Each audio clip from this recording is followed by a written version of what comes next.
Death Wish is a new revenge porn action film starring Bruce Willis and directed by Eli Roth.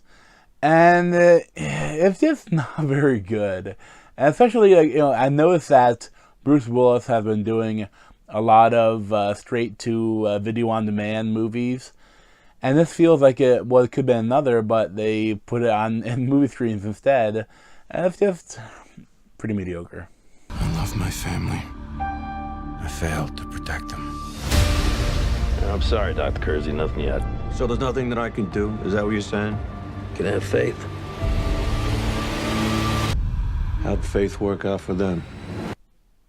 So there's a bit of controversy with this movie because it was first planned to come out like right around the Las Vegas shooting, so they delayed it, and then it ended up coming out right behind the Florida school shooting, and they didn't delay it that time. Probably they figured that if we keep delaying it, the movie will never come out. There'll be a new shooting every couple weeks, but which is a horrible thing to say, but it's true. And I understand that there are a lot of people really bashing this movie, a lot of the critics. And I don't know if that's really fair. I really don't think this movie was ever trying to be anything other than an action revenge movie. And I don't know. I mean, it's definitely not a good film. But I mean, the main core of the revenge stuff is kind of fun. But I think that probably my most disappointing thing about this movie is that if you didn't tell me it was Eli Roth directing it, I would not have guessed that. I would not have guessed who directed it. It does not feel like anything like Eli Roth. And I'm a big fan of Hostel and Cabin Fever, and I've enjoyed some of the other movies, although the new one's been kind of crappy. But I mean, in general, I really like him as a director, and this one doesn't have the feel of him at all.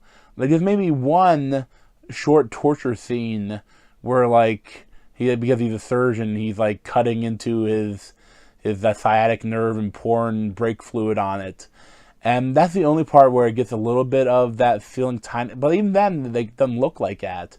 It doesn't kind of play for it like Eli Roth would have, and that's my most disappointing thing, especially because this movie has the R. So I mean, you could have gone more crazy with the death scenes. And there's moments, like some of the death scenes, especially towards the end, where like you can see that they're brutal, but like the camera turns away, so you only get like a flicker of the brutality. And it must have cost money because they look like they're practical effects, or they're doing something with them, but they don't like use them that much. And that's just disappointing.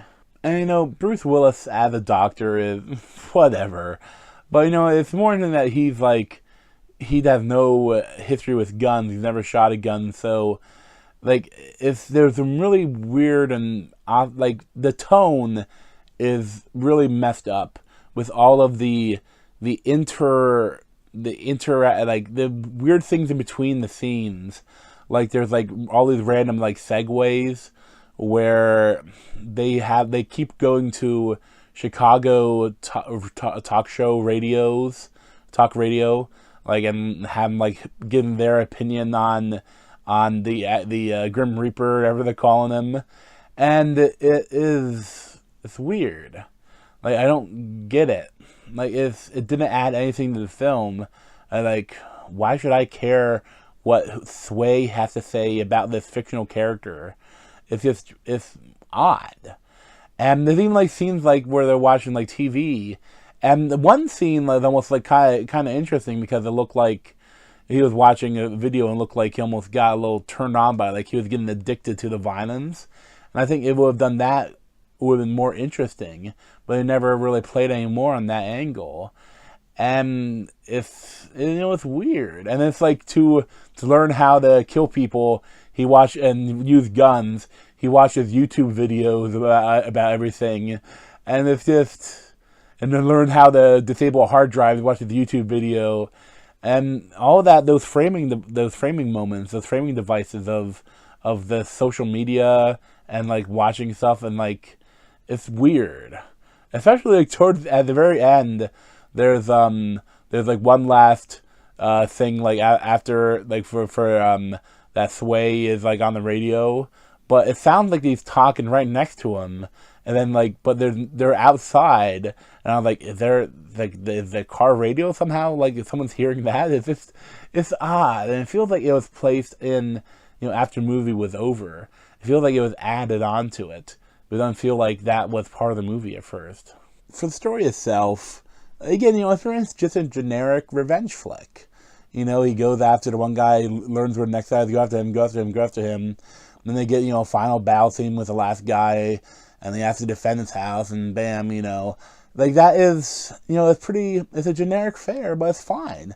It was entertaining at times, but it's not that it could have done more. That's the biggest thing. It could have been more interesting. It could have done anything else with it, but it didn't really seem like it wanted to.